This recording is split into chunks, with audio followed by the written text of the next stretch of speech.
Wisdom 108. The law of planning. Wisdom 108.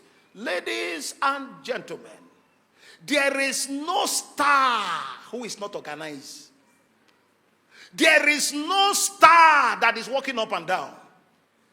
There is no star today, celebrated star,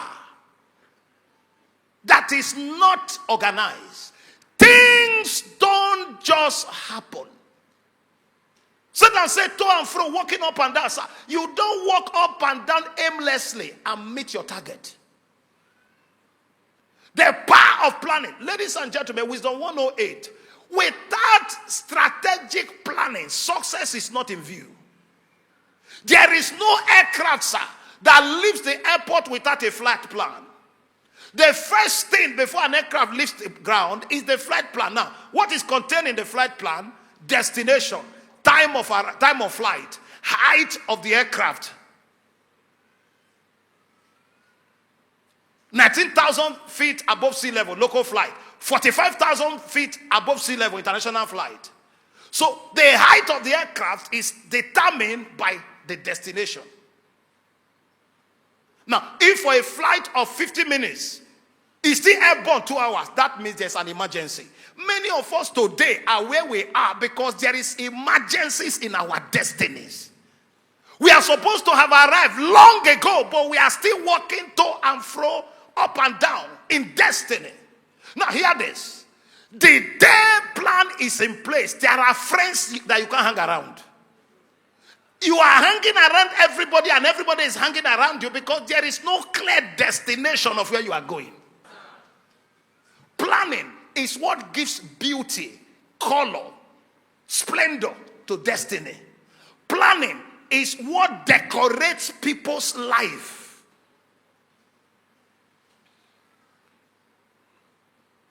You just wake up, you call your friend, I'm coming to visit you. It's because you are jobless and aimless. That's why. Now listen to this. Planning takes away tension, takes away pressure. Planning gives ease to destiny. Ease to destiny. Planning makes you predictable. Predictable. Now listen to this. For any man operating in divine wisdom, success is predictable. You know where you take off and you know where you land.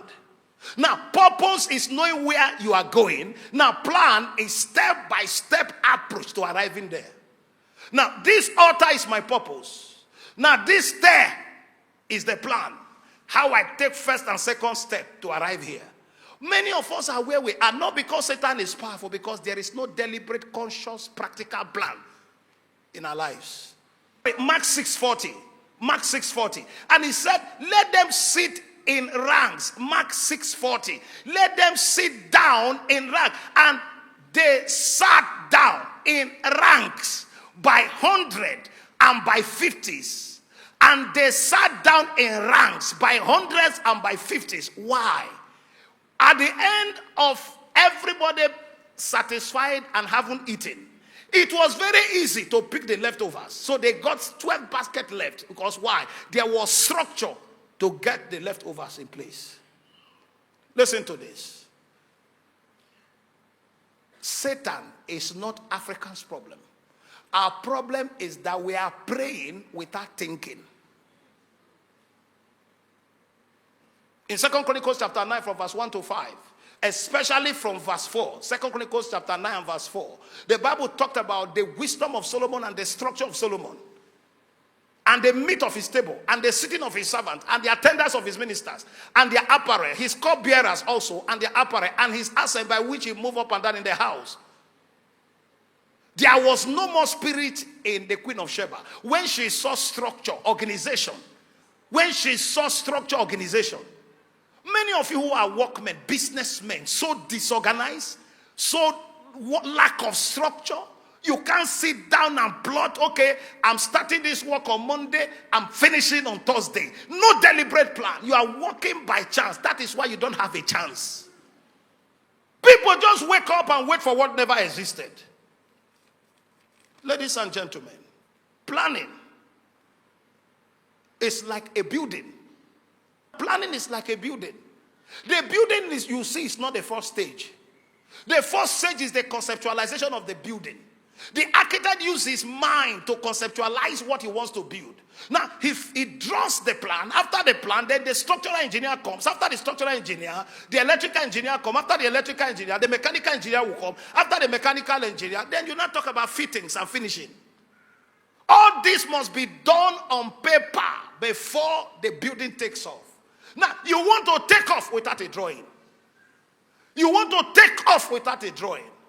Even Moses in his days, in Hebrews chapter 8 and verse 5, Hebrews chapter 8 and verse 5, in the days of Moses, who served unto the example and the shadow of heavenly things, and Moses was admonished. God advised Moses, this is not anointing.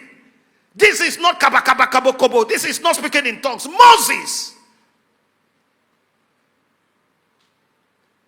when he was about to build the tabernacle, see, said he, that you make things according to the drawing. Moses built according to pattern. Moses built according to pattern. When you go to Genesis verse 8, you talk about the ark of Noah. You see 300 feet cubic. You see the length, the type of wood.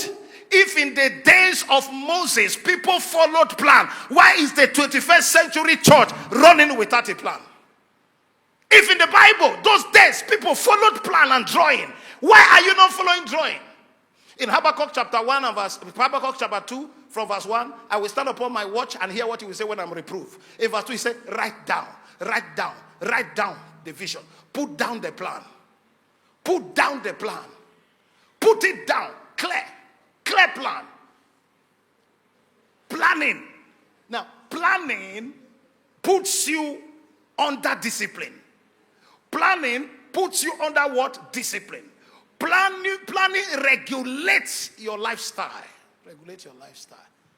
You want to build a tower without not first sitting down to count the cost. Meaning, no tower builder is not a tower planner. No tower builder is not a tower planner. No tower builder is not a tower planner.